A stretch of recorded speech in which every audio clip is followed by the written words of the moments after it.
Well, hello, my angelic ones. This is Portia Angel, and welcome to your April messages. For those newly coming, welcome, and for those returning subscribers, welcome back to my channel. This is the channel that helps you connect with your own inner guidance, divine guidance, and angelic messages that are already being shown to you. These messages serve to affirm or confirm the path that you're already on and the things that the divine has already been revealing to you.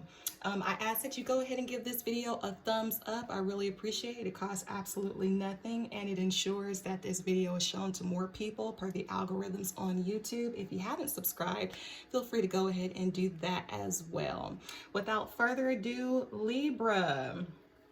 There's a lot that's going on here, and the main thing is letting go of any type of controlling issue or the need for perfection. Your angel cards this month are the angel of release and the angel of perfection, and it says, my life is perfect here and now. All right.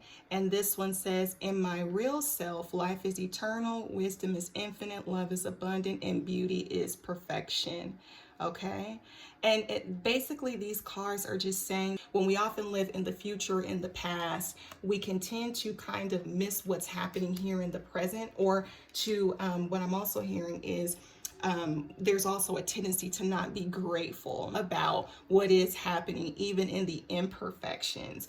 And some of the clarity cards that have come out to show that, we have starting out the Three of Pentacles, which represents this energy of building, wanting to see things go a certain way. And sometimes this card, at least in this deck, can kind of seem like just a little manipulative, because here you have this woman who's trying to teach this cat all these different types of tricks, and so it can seem a little controlling for one's personal benefit. And then with that, to clarify, we also have the Emperor, which is all about sometimes domination, do what I say do. Is sometimes the energy that I get from this. The Emperor can be very authoritative and know what time it is and what needs to happen and all that stuff. And a lot of times, this energy can come about because of this Six of Cups energy, which is someone who is really reminiscing on the good times about how things used to be, or if things just go a certain way, it could be like this. I think it's really, again, a ploy to not go backward into the past about how something or someone could be or should be based on something that is no longer, because when you try to change something or someone to fit a certain mold that isn't what is actually happening, that can create some issues, some problems. And so moving on, we have the Two of Pentacles in reverse. And usually when it's right side up, this represents someone who is trying to balance out things, who may be looking at finances or anything that they're just having to juggle and doing it pretty well.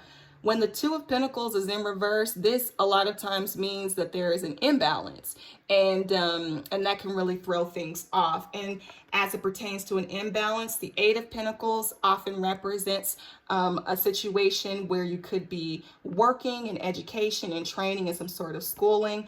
With this particular deck, the meanings do vary just a little bit because we have two people who are obviously working together.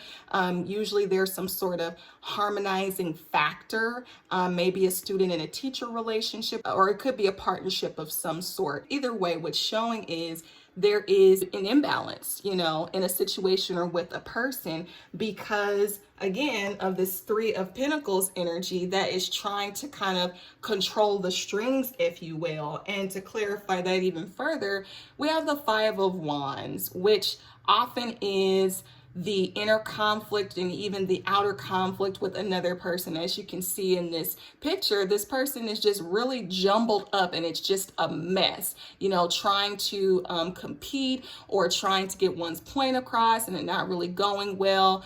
And really what you're being guided to do is just to release that.